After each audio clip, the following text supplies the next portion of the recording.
Samajwadi party को बहुत चिंता है कि जाति जनगणना हो और उनसे कहिए कि अपनी असिस्टेंट गिरी छोड़ें।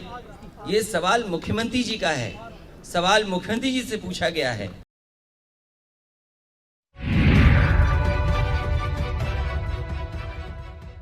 इन खबर में आपका स्वागत है।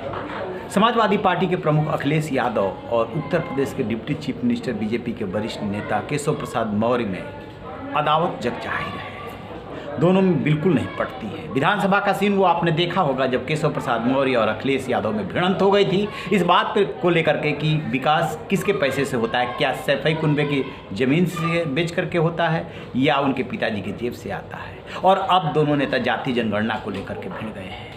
दरअसल रामचरितमानस कंट्रोवर्सी को लेकर के बहुत ज़्यादा जब एज नहीं मिला तो अखिलेश यादव ने बिहार से जो हवा चली थी, बयार बही थी, उसको पकड़ लिया और जाति जनगणना को तूल देना शुरू किया। विधानसभा में उन्होंने सवाल पूछा। बीजेपी का स्टैंड क्लियर है कि वो जाति जनगणना के पक्ष में नहीं है। अंतिम जाति जनगणना 1931 में हुई थी, उसके बाद कोई जाति जनगणना नहीं हुई। चूँकि अखिलेश यादव को इससे फ़ायदा होता हुआ दिख रहा है, इसलिए बार बार वो मांग उठा रहे हैं। और अब वो पहुँचे थे नोएडा, जहाँ पे उनसे पूछा गया कि केशव प्रसाद मौर्य तो कह रहे हैं कि जब वो सत्ता में थे और यूपीए सरकार केंद्र में सरकार थी तब उन्होंने ये बात क्यों नहीं याद आई, यूपीए सरकार को समर्थन दे रहे थे और अपनी पार्टी का अध्यक्ष किसी दलित को क्यों नहीं बनाते थे। पहले सैफई कुनबे से बाहर तो निकले, तो कैसे अखिलेश यादव भड़के हैं, जरा ये सुनिए। समाजवादी पार्टी को की चिंता नहीं है। समाजवादी पार्टी को बहुत चिंता है कि जाति जनगणना हो और उनसे कहिए कि अपनी असिस्टेंट गिरी छोड़ें। ये सवाल मुख्यमंत्री जी का है, सवाल मुख्यमंत्री जी से पूछा गया है। वो अपने विभाग का बजट तक नहीं बढ़ा सकते। जो मंत्री अपने विभाग का बजट न बढ़वा पाए, बड़े विभाग से छोटा पहुंच जाए, जनता ने जिसको नकार दिया हो, वो क्या जवाब देंगे? और उनकी हैसियत थोड़ी है कि जाति जनगणना करा लेंगे। ये तो मुख्यमंत्री जी करा सकते हैं, प्रधानमंत्री जी करा सकते हैं, इसलिए उनकी बात का कोई मतलब नहीं है। वो कह रहे हैं कि असिस्टेंट गिरी वो छोड़े, उनकी हैसियत क्या है।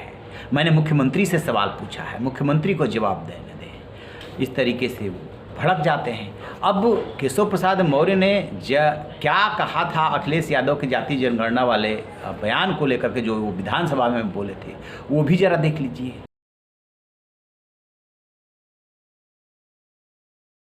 तो ये स्थिति है। अब इसके पहले अखिलेश यादव क्या विधानसभा में बोले थे, वो भी जरा सुन लीजिए। हम सब जाति जनगणना चाहते हैं।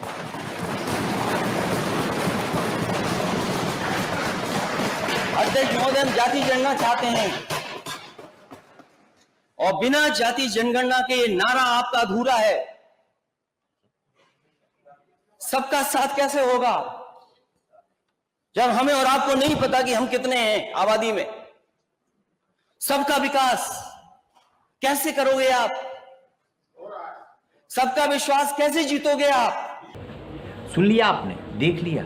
अखिलेश यादव जाति जनगणना की मांग उठा रहे हैं। उसमें ओपी राजभर जो भाजपा वाले हैं उनसे भी समर्थन मांग रहे हैं। यद्यपि वो ओपी राजभर उनसे अलग हो चुके हैं, लेकिन समर्थन मांग रहे हैं। ओपी राजभर उसका समर्थन भी करते हैं, लेकिन इतने से बात बनती हुई नहीं दिखती है, क्योंकि केशव प्रसाद मौर्य तुरंत आ जाते हैं अखिलेश यादव को जवाब देने के लिए। जब भी अखिलेश यादव बोलते हैं, मुख्यमंत्री योगी आदित्यनाथ कम, केशव प्रसाद मौर्य ज़्यादा बोलते हैं।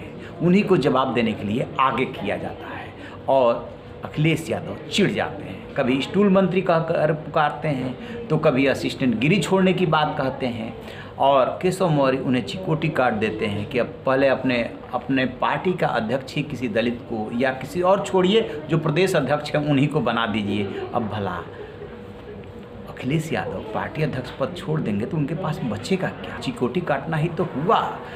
कहते हैं कि हम समाजवादी हैं, वो कहते हैं कि आप तो परिवारवादी हो। इस तरीके से उनके बीच में झगड़ा चलता रहता है। बहरहाल आज जो कुछ भी अखिलेश यादव ने नोएडा में आकर के बोला है, वो जो है एकदम केशव मौर्य पे भड़क जाते हैं। उसके पहले जाति जनगणना की मांग वो विधानसभा में उठाई चुके थे और इसी क्रम में जब वो गुस्से में दिखे, आक्रोश में दिखे, उसी क्रम में आशीष पटेल और संजय निषाद को छोटे नेता भी बता दिया उन्होंने। तो यानी कि उनकी गिनती में कोई नहीं है, सिर्फ और सिर्फ उनके सवाल योगी आदित्यनाथ से हैं। वो उनको जवाब देंगे जब उनकी बारी आएगी। उन योगी आदित्यनाथ को वो फुटबॉल से लेकर क्रिकेट तक और प्रदेश के विकास से लेकर साढ़ तक घेरने में लगे हुए हैं। देखते हैं कि योगी क्या उन्हें जवाब देते हैं, इस पर हमारी नज़र रहेगी। रहिए बेखबर, देखते रहिए इन खबर। Thank you.